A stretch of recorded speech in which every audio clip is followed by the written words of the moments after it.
Monday, May 31st, 1984. A warm Virginia night, and a prison no one thought could ever be breached. For years, Mecklenburg Correctional Center had a reputation, the place where the most dangerous inmates in the state were kept under lock, key, and constant watch. It was supposed to be escape-proof, layers of steel doors, motion sensors, armed guards, a fortress. But on that night, something unbelievable happened. Inside the walls, a small group of inmates, smart, patient, and dangerously determined, put the final steps of a plan they'd been crafting for months into motion. They waited for the perfect moment, a tiny crack in the prison's routine. And when it came, they struck. A guard doing his standard rounds suddenly found himself ambushed, overpowered in seconds. The inmates moved with a calm, practiced precision, taking uniforms, walkie-talkies, and identities. In minutes, they had flipped the power dynamic completely. Guards became hostages, prisoners became the ones in control. And then came the shocking part. They walked out of one of the most secure prisons in America by pretending to be the people who were supposed to keep them inside.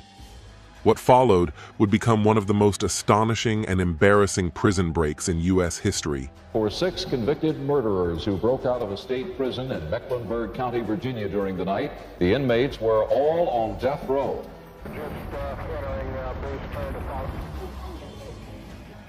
The 6 overpowered guards with homemade knives had drove out with a prison van. The inmates were very clever in both manufacturing and concealing weapons in their cells. An escape so bold and so flawlessly executed that even decades later, people still struggle to understand how it was possible.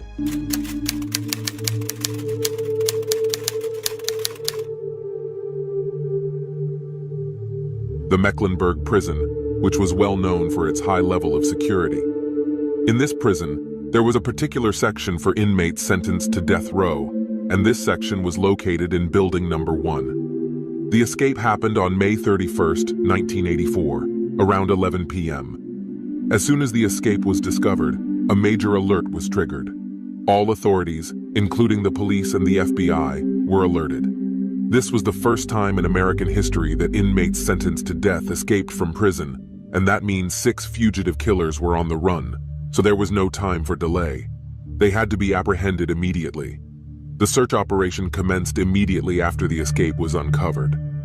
Helicopters were in the air searching, police vehicles flooded the streets, and large amounts of cops and police dogs were on the ground. A search of the area surrounding the prison, covering several kilometers, began, and the military and National Guard were put on high alert. The Virginia State FBI sent its top investigators to handle the case. All officials were extremely concerned about the safety of the population. If any of these prisoners were to cross paths with anyone, it could turn into a disaster. The condemned killers can easily take someone's life, whether they need to or just for the thrill of it. Remember that they were already sentenced to death. They might even kill without provocation.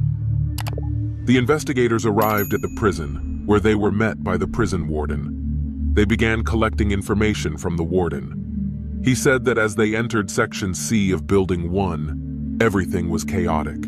The facility had been flipped upside down, and the guards were restrained. It was the prisoners who had taken control of the section. The investigators inquired about the identities of the escaped inmates, and it was clear that the news was not good. As previously said, all 6 of them were murderers, but 2 stood out as the most dangerous: James Briley and Linwood Briley. These 2 were brothers and gang leaders. Their victim count varied between 14 and 20 people, and each of their killings was exceptionally horrific. The 3rd prisoner, Earl Clanton, killed an elderly woman and was subsequently granted parole, pending a full trial. During this period of parole, he killed another woman. The 4th prisoner, Lem Tuggle, was convicted of assaulting and killing 2 elderly women as well, both in their 60s. The 5th prisoner, Derek Peterson, robbed a supermarket of $6,000 and then killed the store manager. The 6th prisoner, Willie Jones, broke into the home of an elderly couple, killed them, and then set the house on fire. The investigative units and police throughout the state were actively involved in the operation, setting up roadblocks and checkpoints as the search radius expanded with each passing moment. They want to arrest them as soon as possible because the longer they were free, the further the prisoners could have gone. The investigators' first move was to check Section C, the same section from which the inmates had escaped. When they entered, they discovered the section in disorder. The guards had been restrained and held captive. The investigators entered the prisoners' cells, searching meticulously, but found no clues or leads that could indicate where the prisoners might have gone. However, they did uncover makeshift knives and sharp objects that the prisoners had crafted within the prison, cleverly hidden in various places. They discovered a knife hidden in one of the table legs. The detectives discovered that the escaped prisoners were armed with sharpened weapons and knives, increasing the danger they provided. After completing their search of the cells, the detectives switched their focus to questioning the Section C guards, who had been discovered chained and restrained. They began by questioning the guards if they had any knowledge regarding the detainees' whereabouts after their escape. However, the guards denied hearing anything from the prisoners while they were captive. They claimed that the prisoners hadn't discussed or mentioned any specific destination. The investigators' suspicions shifted toward the guards themselves. The inspectors were well aware that prison guards were among the most susceptible to bribery, especially given their low pay and difficult working circumstances. Particularly, the guards regularly complained about being abused by convicts. So the detectives got down with the guards and asked them about what had happened. They wanted to understand how the convicts had overpowered them, taken their uniforms, and escaped the building so easily. Initially, the guards informed them that about 2 months prior, one of the prisoners in Section C had sent an anonymous message to the state prosecutor's office. The message contained a warning that there was a bomb inside Section C, and the prisoners intended to use it as part of an escape plan. The message was anonymous, and the identity of the prisoner who sent it was unknown. However, it ultimately led the prison warden to order a group of supervisors and guards to conduct searches and inspections in Section C. They entered the prisoners' cells one by one, searched their belongings, and even trained dogs with them. But they found no trace of a bomb or any materials that could be used to create one. The message sent by the anonymous prisoner claimed that the bomb was being prepared as part of a breakout plan for some of the inmates. The investigators now suspect that this report may have been a fabrication by the same prisoners planning the escape. The purpose might have been to make the guards believe in the bomb threat when they executed their escape plan. Nonetheless, the investigators felt that some of the guards, or perhaps at least one of them, might have been involved in this operation. They began questioning the guards one by one about the details of the events that had transpired in the section just before the prisoners escaped. If you're still watching, please subscribe and activate the bell to support me. On the day of the escape, the prisoners were playing basketball in the prison yard, and 5 guards were supervising them. Along with another prisoner, Willie Turner, they approached a guard. They informed the guard that they wanted to return to their cells earlier than scheduled. One of them claimed to have a knee injury, while the other said he needed to use the restroom. The problem was that this action violated prison policies. In general, prisoners were required to spend the entire allocated time on outdoor activities outside their cells. If one or more prisoners wanted to return to their cells prematurely, all the prisoners should return as well. The problem arose because 2 out of the 5 guards had accompanied the 2 prisoners who requested to return to their cells, leaving the remaining inmates in the prison yard under the supervision of only 3 guards. The decrease in guard numbers made it simpler for the prisoners to engage in any activity without the guards noticing it. This situation unfolded when the scheduled outdoor activities concluded. The guards informed the prisoners that their time was up and it was time to return to the building and their cells. When the prisoners and the 3 guards started heading back, the guards were not particularly attentive or focused on them. They didn't anticipate anything unusual happening. As they entered the building, an additional guard responsible for the gate was also present.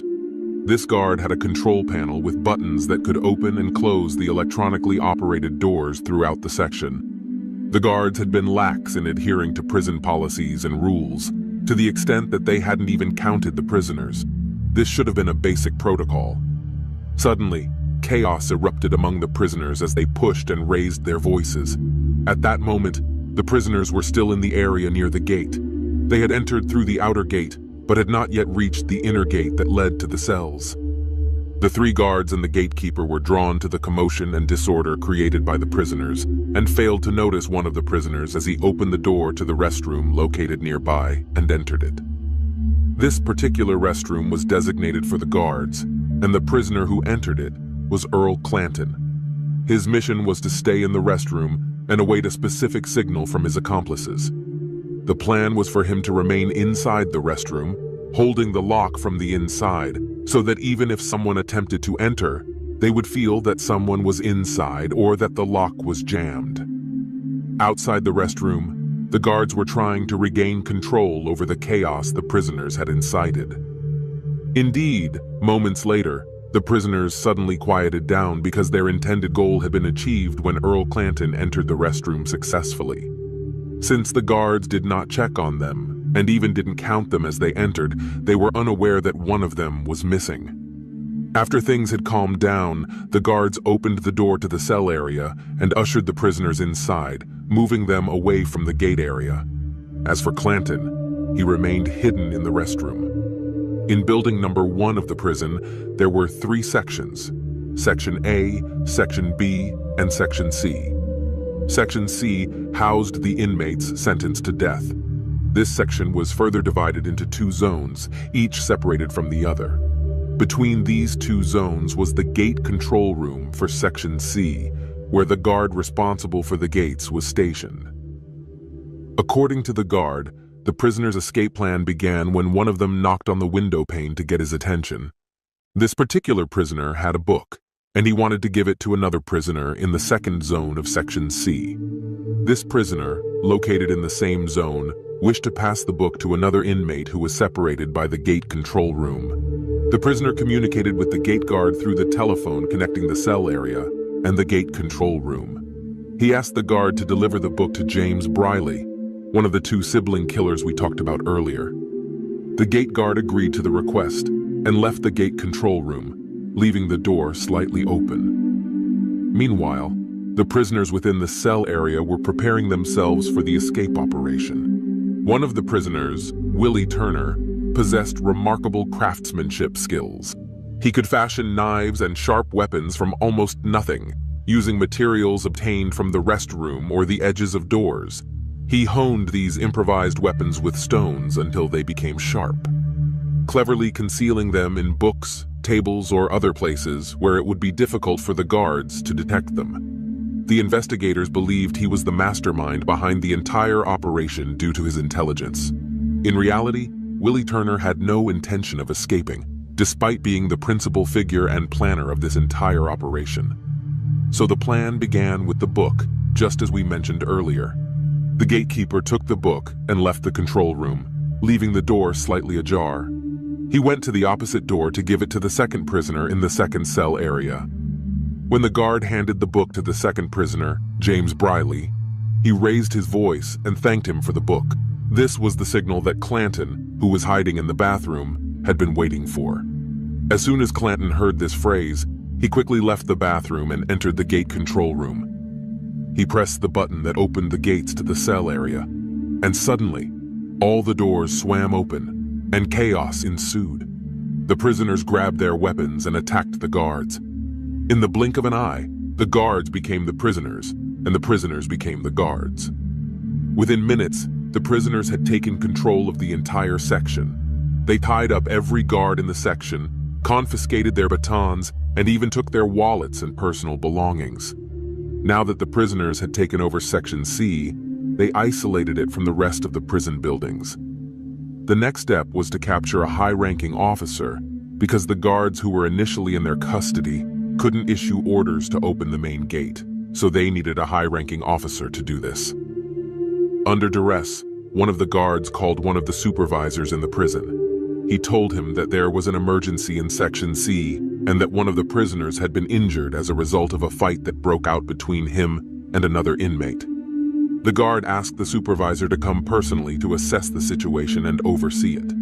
This supervisor held the rank of lieutenant, but was far from the section in question. He couldn't arrive quickly, so he sent the officer responsible for the shift, who held a lower rank than the lieutenant. When the officer entered the section, he saw the guard in the gate control room and asked him to let him in. What the officer didn't know was that this person in the control room wasn't a guard at all, but one of the prisoners who had taken one of the guard's uniforms and pretended to be the gatekeeper. Once he got in, the officer was taken aback as the prisoners attacked him and tied him up. He couldn't do anything, and he didn't have a chance to contact anyone outside. In the same way, the prisoners continued to lure guards and officers of various ranks into the section. When the guard or officer arrived in the section, they would be apprehended, stripped of their clothes, and locked up with their colleagues.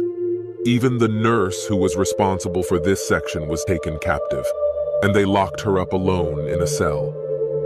At this moment, the investigators were trying to piece together the events through the testimonies of the guards. However, at the same time, the criminals were still on the run, with no trace of them. 2 hours had passed since the escape operation, and the police knew that the longer time went by, the more difficult it would be to find them. They were expanding the search every half hour with all available law enforcement resources in the state dedicated to the operation. Despite all these efforts, there was no sign of the criminals. The investigators continued to interrogate the guards and prison officers. Each guard recounted how they were detained and bound by the prisoners who had donned their uniforms. Every time they apprehended a guard, the prisoners would take their clothes and disguise themselves as more guards. According to the guards' testimonies, James Briley, one of the brothers, had contemplated killing some of the guards. However, Willie Turner, the mastermind behind the operation, convinced him to abandon the idea, explaining that any further murders would only complicate their situation. Now let's go back to the lieutenant who supervised the prison. Initially, he had been contacted, but instead, he sent the officer responsible for the shift to his place. This lieutenant attempted to communicate with the guards in Section C to assess the situation, but there was no response to his calls. Even the officer he sent to the section didn't contact him or provide any information. The lieutenant found this unusual and decided to go to Section C himself to see what was happening. When he entered the section, he was shocked to find chaos everywhere. The lieutenant didn't enter through the main door, but rather through a side entrance. As he entered through the side door, it automatically closed behind him. Suddenly, as he surveyed the area, the prisoners who had been disguised as guards ambushed and restrained him, and then detained him with the others. Now that they had a lieutenant, things became easier for the criminals. They decided to initiate their escape from the prison. First, they took the guards and locked them in the janitor's room located within Section C, sealing the door shut. The only person they brought with them was the lieutenant. At this point, they were still in Section C, which was housed in Building Number 1. They had control over the control room that managed the doors in Section C.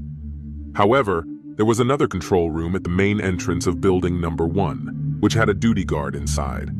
This control room had doors that could be locked from all directions, making it impossible for the prisoners to access it, unless the duty guard herself opened the doors. To ensure that the guard would open the doors for them, the prisoners coerced the lieutenant into making a call to the female guard. They made him tell her that another guard would come to take her place. Although the request seemed somewhat unusual, the female guard didn't raise any objections, trusting her immediate superior's word.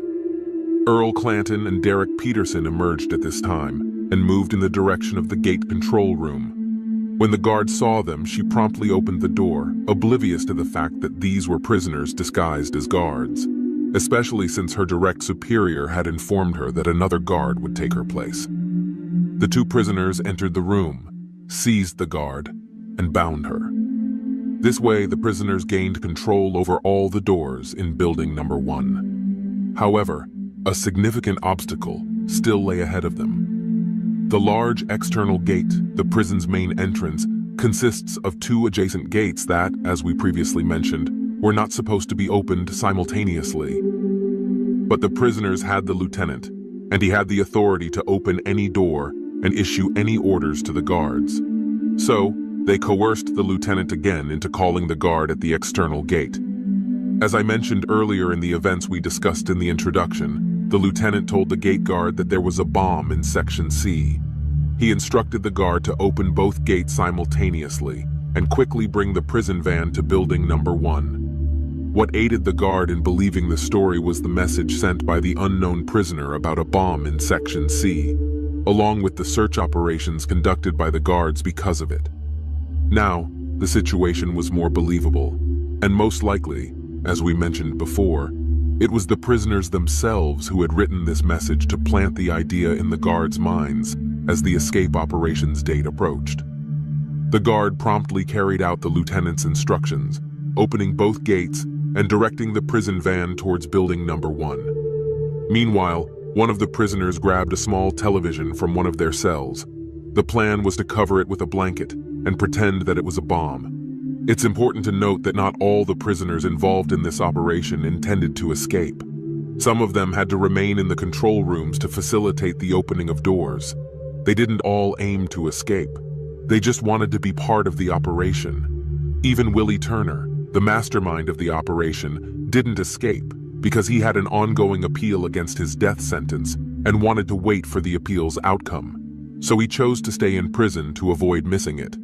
However, because he participated in this escape operation and assisted his fellow inmates, with many witnesses to this fact, it's likely that the appeal would not work in his favor. Those who did escape were only 6, the same 6 we mentioned before.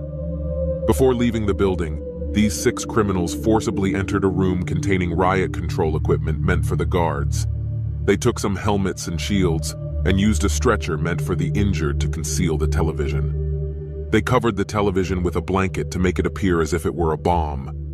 When they donned the helmets and the heavy equipment, their identities became even more concealed, and any guard who saw them believed they were part of a specialized unit. The guard at the main prison gate brought the van and parked it at the entrance of building number 1, completely unaware of what was happening inside the prison. All he knew was that there was a bomb inside the building. Suddenly, the prisoners, still in disguise, burst out of the building and shouted at the guard to flee the area immediately, claiming they had a live and highly dangerous bomb that could explode at any moment. One of them even pretended to extinguish it with a fire extinguisher. The guard, in his fear and confusion, believed them and quickly fled, thinking they were a specialized explosives unit. The prisoners then got into the van and simply drove out of the open prison gates. This was the story of the escape and the details the investigators managed to gather from interrogating the guards. Unfortunately, this interrogation and the information extracted from them didn't provide the investigators with any leads regarding the whereabouts of the escaped inmates. 3 hours had passed since their escape without a trace, suggesting that they might have distanced themselves considerably from the prison. After leaving the prison, they continued to drive the prison van for a while, and that van was a prison vehicle with the prison's logo and name. The inmates had already managed to exit Virginia, where the prison was located, and had entered North Carolina. However, the inmates realized that they were driving a prison van, which they needed to get rid of to avoid detection. They began arguing among themselves about their destination and how to dispose of the vehicle. One of them suggested finding a forested area to hide the van among the trees. Yet this plan would take time, and they were anxious about the vehicle potentially exposing them. After driving for a while longer, they reached a small town called Warrington. There, they spotted a secluded spot amidst the trees and decided to park the van there. After hastily exiting the van, the inmates split into 2 groups. The first group consisted of 4 individuals: the Braley brothers, Willie Jones, and William Taggart. The second group consisted of Earl Clanton and Derek Peterson. The 4 members of the first group began running through the trees and forests, relying on luck to guide them. They struck gold when they stumbled upon some clothes hanging on a washing line in front of one of the houses. Without hesitation, they removed the clothes worn by the guards and donned civilian attire to blend in more effectively. At this point, 3.5 hours had passed since the beginning of their escape. Finally, after all this time, the police managed to catch their first lead. A patrol car happened to be near the spot where the inmates had left the prison van. News of the prison break had spread, even reaching the police in North Carolina. When the officer in the patrol car spotted the van with the prison's name and logo, he alerted his colleagues. They quickly surrounded the van and cautiously approached it. In the end, they discovered that it was empty, realizing that the inmates had abandoned it and continued on foot. Inside the vehicle, they found helmets and the equipment the prisoners had used. The van was about 50 kilometers away from the prison, which meant it was beyond the immediate search radius set up by the police. The news quickly reached the authorities and investigators handling the case. Immediately afterward, the Search Operations Command Center shifted to North Carolina, specifically the town of Warrenton, where they had found the van. This transformed the case into a joint effort between the authorities in both Virginia and North Carolina. Furthermore, the FBI was summoned to lead the investigation and take control of the case because it had become a federal matter. The reason was that the escaped prisoners had crossed state borders, and officially, the case now falls under the FBI's jurisdiction. The focus of the new search operation was centered on the small town where the prison van had been found. Investigators immediately surmised that the prisoners had likely been split into smaller groups, as remaining together would increase the chances of recapture. Therefore, it was logical to assume that they had separated. The alert about the escaped prisoners reached every corner of the state and beyond. Even the FBI issued warnings to all law enforcement agencies across different states, informing them that 6 convicted murderers had escaped from prison and that they needed to be on high alert. If any of these fugitives entered their jurisdiction or state, they needed to be prepared. Meanwhile, at the operations center, investigators calculated distances, studied maps, and attempted to predict the locations and distances the escapees could cover every passing minute. Simultaneously, they began gathering personal information about the prisoners, their families, and the individuals they had been in contact with while incarcerated. There was a significant possibility that these criminals might seek refuge with their relatives or friends. The police established a dedicated hotline to receive any information about the fugitives. Around 5:00 a.m., a report came in from a person who claimed that his pickup truck had disappeared from in front of his house. This individual lived in the same small town, Warrenton. Within moments, the police and investigators were at his house. They first asked him about the vehicle. He described it as a blue pickup truck with a hint of red on the rear and with the vanity tag PI1. He also mentioned that it had been filled with a full tank of gas. This means that if the escaped prisoners had indeed stolen it, this information could potentially lead them to a distant location. The police immediately broadcasted information about the stolen vehicle, but they realized they needed to expand the search radius significantly, possibly even hundreds of kilometers, as the escapees could have gone anywhere with the vehicle at their disposal. Furthermore, they needed to ensure that their warnings reached law enforcement agencies in other states, especially those neighboring their own. Since the prisoners now had a vehicle, they could potentially cross state lines. The morning arrived, and the sun rose, but there was still no trace of the escaped prisoners anywhere. The police set up checkpoints on all roads, especially around the town of Warrenton. Every vehicle was stopped and inspected. All law enforcement officers in the area, from traffic cops to special forces, were mobilized for this search mission, leaving no budget constraints or resources unused. Helicopters patrolled the skies, officers scored the ground, cars filled the streets, trained dogs joined the hunt, and every available means was put to use. However, despite these extensive efforts, they were yet to find any leads. However, this massive search operation and the intimidating presence of law enforcement had unintended consequences. The police hadn't accounted for the fear that would grip the townsfolk. Imagine waking up to the roar of helicopters and the blare of police sirens, only to find police checkpoints on every street.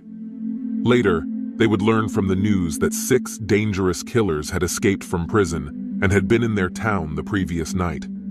The residents of Warrenton were now terrified, fearing they might encounter one of these criminals in the street. Criminals with nothing to lose who could potentially kill anyone in their path. Even people in neighboring counties and areas were also frightened, as the news suggested that these criminals could be anywhere. To make matters worse, the media and television channels began discussing the dark past of these criminals, including the heinous crimes they had committed.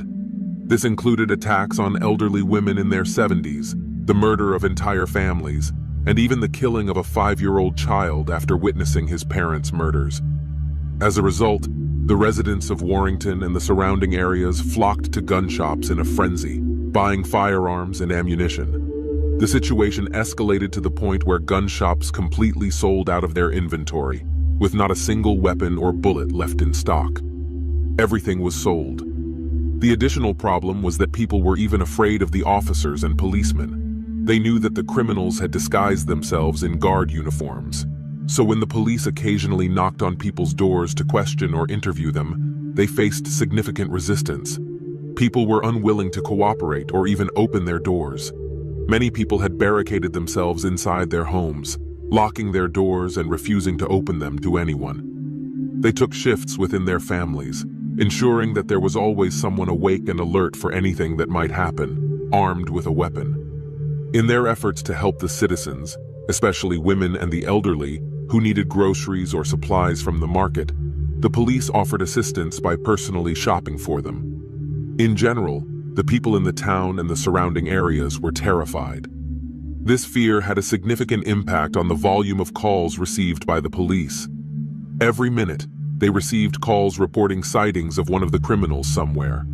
However, on the same day, which was one day after the night of the escape, on the 1st of June 1984, precisely at 5 p.m., Earl Clanton and Derek Peterson confidently strolled the streets of the town in broad daylight. It's unclear whether they were trying to outsmart everyone by walking confidently, assuming that no one would suspect them if they were in plain sight. Of course, they had discarded their guard uniforms and changed into different clothes, but Clanton still wore the guard's jacket, but he had removed the insignia and labels. They entered a laundry shop because they wanted a secluded place to eat some of the food they had bought from a grocery store. They were searching for any place nearby where they could eat, and the laundry shop was the only option they found. Unfortunately, at that very moment, one of the police patrols passed by the shop. The head of the prison's emergency response team was in charge of this patrol. This leader had excellent knowledge of prison guard uniforms. As soon as his eyes fell on the laundry shop, he immediately noticed the jacket that Clanton was wearing. Although it lacked the typical markings and logos found on guard uniforms, he could identify it by its color and design. He swiftly directed the vehicle toward the shop, along with his assistant, both armed. They entered the shop, and inside, they found Clanton there. He ordered them to raise their hands and place them against the wall. The period of freedom that the two of them experienced outside prison did not exceed 19 hours. While this should generally have been a joyful piece of news, it was equally terrifying, especially for the town's residents. They were struck with fear upon learning that the police had apprehended 2 criminals who were casually walking the streets and entering shops. Suddenly, even those who hadn't been scared before became frightened, realizing that these criminals could have been among them all along. Investigators were particularly apprehensive about the Briley brothers, as they were among the most brutal in this group of criminals. They could be classified as cold-blooded killers because they had committed multiple acts of murder and assault without apparent reason. Once they killed a pregnant woman, and on another occasion, they brutally attacked a 79-year-old woman, killing her and her husband. On another occasion, they brutally murdered a 5-year-old child, along with his entire family, adding to their list of heinous and violent crimes. What made matters worse was their complete lack of remorse after being apprehended. The Briley brothers were at the top of the priority list for both the police and investigators. However, the search operations persisted, and the police continued to grapple with the overwhelming volume of frantic calls. Despite the sheer volume of these frantic reports, security forces made every effort to respond to and engage with as many of them as possible, especially those reports they believed might lead to something substantial. Officers scoured through forests, mud, and mire, trudging through swamps and lakes, and even exploring abandoned houses. But despite all these efforts, None of the reports yielded any useful results in the end.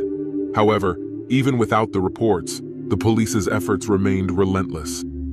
On that fateful night, at 11 p.m. in the city of Portsmouth in the state of Virginia, which was approximately 300 kilometers away from the town of Warrington, a police patrol was driving down the road when they spotted two individuals attempting to steal a car. One of the officers exited the vehicle and ordered the individuals to raise their hands. However, these two individuals immediately fled, and when the officer attempted to chase them, they opened fire. It was later confirmed that these individuals were indeed the Briley brothers. Their gunfire at the officer only heightened the investigators' concerns. These two were ready to kill, even the police, to maintain their freedom. The additional problem was that they had been located in a city that was 300 kilometers away from the Central Search Operations Base in Warrington, where the prison van had been found. Now, the investigators needed to find alternative ways to locate them, and their first idea was to monitor the family and relatives of the Briley brothers. The FBI reviewed the prison's call records and identified the numbers and people the Briley brothers had been contacting from inside the prison. However, they realized that many of these numbers and names were random, with no apparent connection to Brayley's, indicating that the brothers had deliberately provided false information about the numbers and people they were contacting from inside the prison. Therefore, the FBI obtained call records directly from the telecommunications company, which contained the real identities of the individuals the Briley brothers had contacted from the prison. Among those contacts, the most frequent was their uncle. FBI agents visited the uncle's house, but they kept their distance and inquired about the calls. They didn't want to raise suspicions that might lead to the uncle warning the Briley brothers and allowing them to escape. So a dedicated team was assigned the task of monitoring the uncle's activities and tracking his every move. They knew that the Briley brothers were unlikely to stay at the uncle's house, but there might be other types of communication or meetings. The idea was to continue monitoring Uncle until the moment he communicated with or met the Briley brothers. They continued to observe him and follow his movements for several days. We will return to them later to see what happened after this surveillance operation. Now let's go back to the other prisoners. During these days when the FBI was monitoring the uncle, they obtained a new lead related to the second pair of criminals, Lem Tuggle and Willie Jones.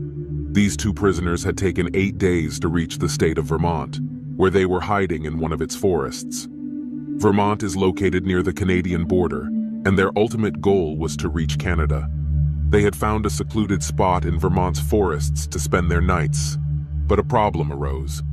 They were running low on fuel in their pickup truck and needed to refuel to continue their journey to Canada. As I mentioned earlier, the Bradley brothers were part of a group with Lem Tuggle and Willie Jones.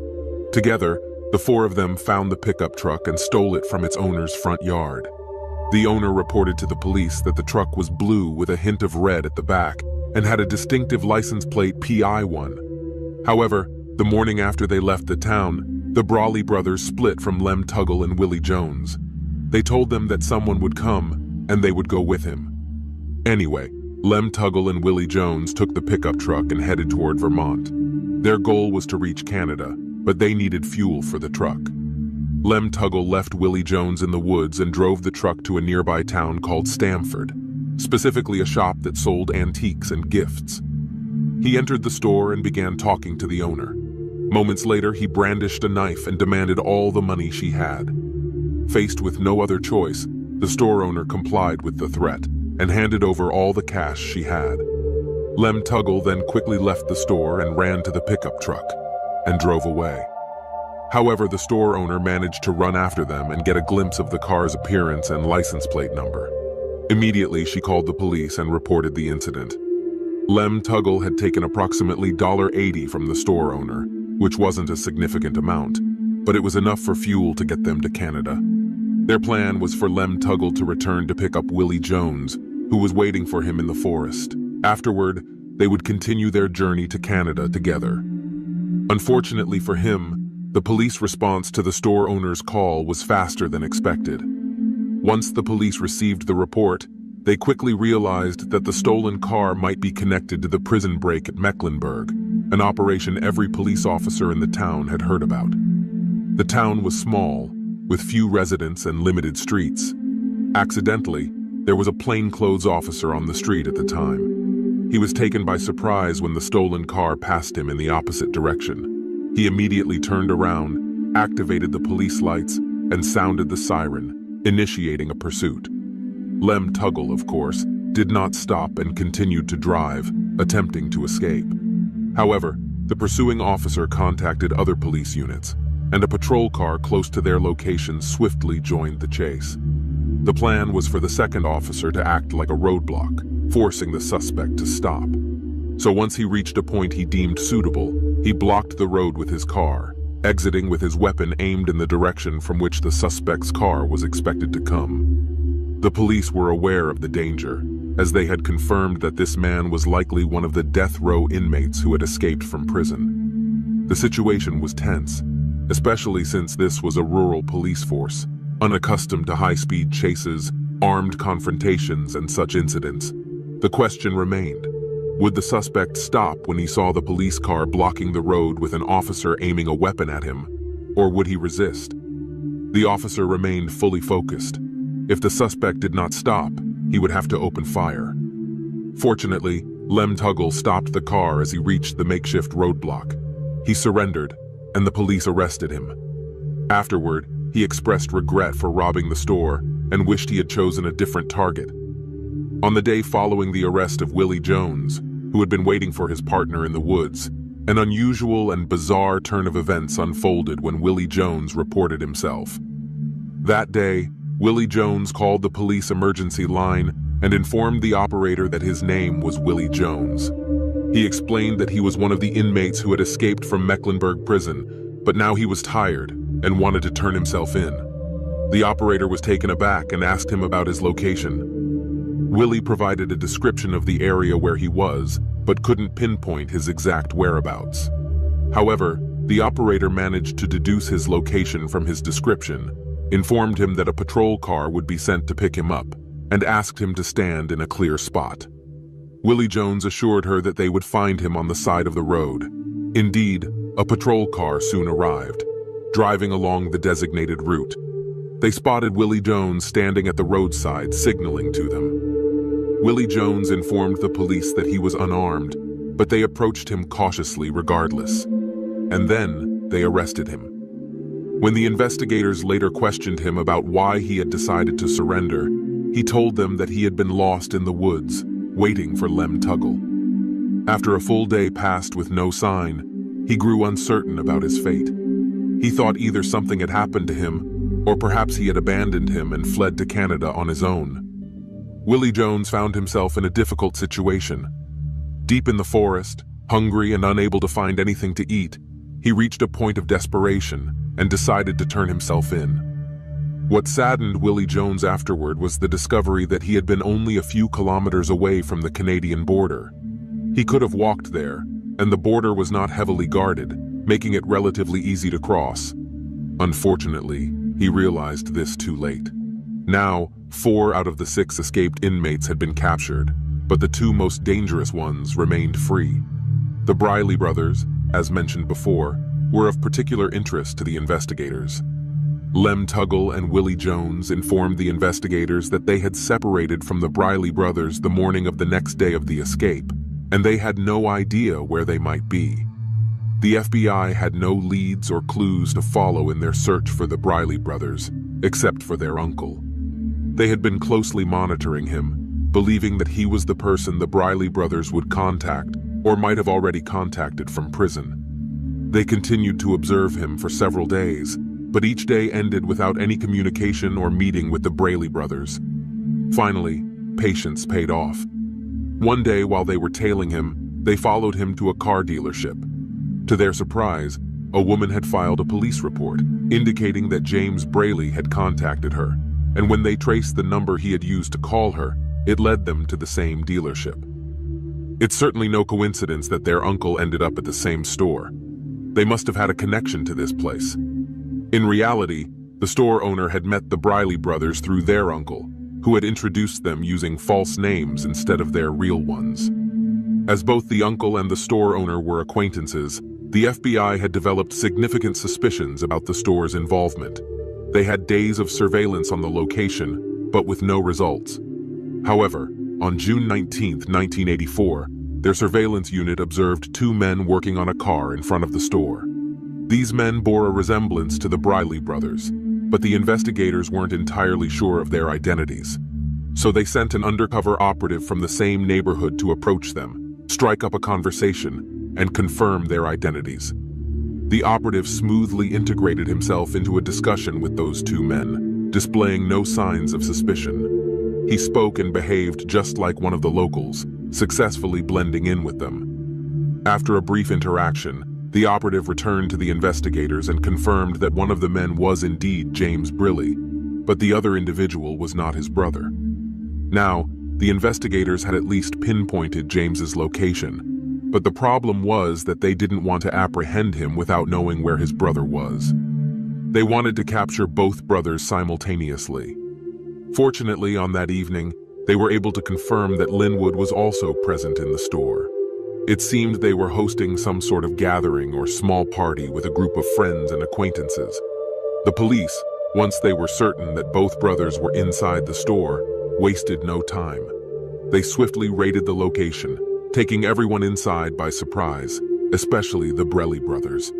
When the police surrounded the premises, they aimed their weapons and ordered everyone to get down on the ground. Everyone else complied, dropping to the floor, but the Briley brothers, shocked and unsure of what to do, remained standing in place. These moments were filled with uncertainty as the brothers deliberated on whether to surrender or attempt to escape. The predicament was that even if they tried to flee, the police had them surrounded from all directions with their firearms trained on them. As wanted and dangerous fugitives, they were well aware that any wrong move could result in their deaths. So, after a few tense moments of contemplation, they made a wise choice and dropped to the ground, joining the others. The scene was startling and chaotic, with even the store owner, who had been sitting in his office, shocked by what he was witnessing. The Briley brothers were finally arrested, bringing an end to a 19-day pursuit. Fortunately, no one was killed or harmed during this operation, and with this, the manhunt for all 6 escaped prisoners concluded. The FBI was determined to ensure that the Briley brothers in particular would never escape again. Therefore, officials put measures in place to keep them under federal custody. Typically, when someone is apprehended in one state, the respective state coordinates with the state from which they escaped to facilitate the transfer of custody. Federal security agencies like the FBI aren't usually involved in these matters. However, in this exceptional case, the Briley brothers were held in the custody of the FBI to prevent any opportunity for them to escape again until they could be returned to the state of Virginia. In Virginia, Mecklenburg Prison had been put on lockdown. No new prisoners were admitted, and no prisoners were released for any reason. The state's governor had suspended 5 prison guards and indefinitely suspended the warden and the assistant security director. The prison was in a constant state of instability. After the escape, there were numerous instances of riots inside the prison, and at one point, inmates stabbed 2 guards with makeshift weapons. These acts of unrest were not common in the prison, but after the escape, the prisoners seemed particularly driven to cause disturbances. Daily acts of rioting became routine, resulting in major incidents, both among the inmates themselves and between inmates and guards. This created a state of chaos in the prison administration. Several changes were implemented, all aimed at preventing any similar escape attempts. For instance, restroom doors remained locked at all times, and any guard needing to use one had to possess a key to unlock the door, use the restroom, and then lock it again behind them. If any guard violated this protocol, they were immediately suspended. In addition to all that, an electronic system was installed to ensure that the 2 external gates could not be opened simultaneously. No gate would open unless the other gate was closed, and the prison administration began strictly enforcing all regulations and protocols, regardless of how minor they might seem. Anyone, especially guards, who violated these rules was dismissed immediately. As for the fate of the 6 escapees, the state expedited their death sentences following the escape. Previously, they might have awaited lengthy stays in prison, during which appeals and sometimes retrials could occur. However, due to this escape, the authorities decided to expedite the implementation of their death sentences. Linwood Briley became the first to be executed in the electorate chair in 1984, followed by his brother, James Briley, just 6 months later. During the same period, several other inmates who had not been involved in the escape were also executed. The rates of execution in general had significantly increased during this period.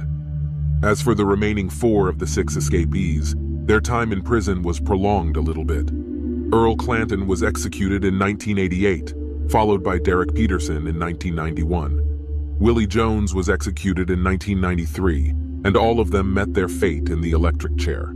The last of them was Lem Tuggle, who was executed in 1996.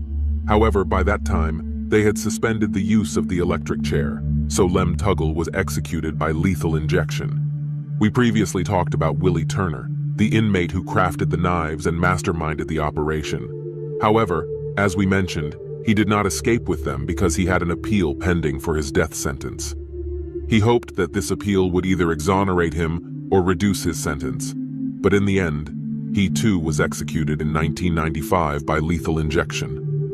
Every prisoner who participated in the operation or was present in Cell Block C was ultimately executed. Here, we reach the end of today's story.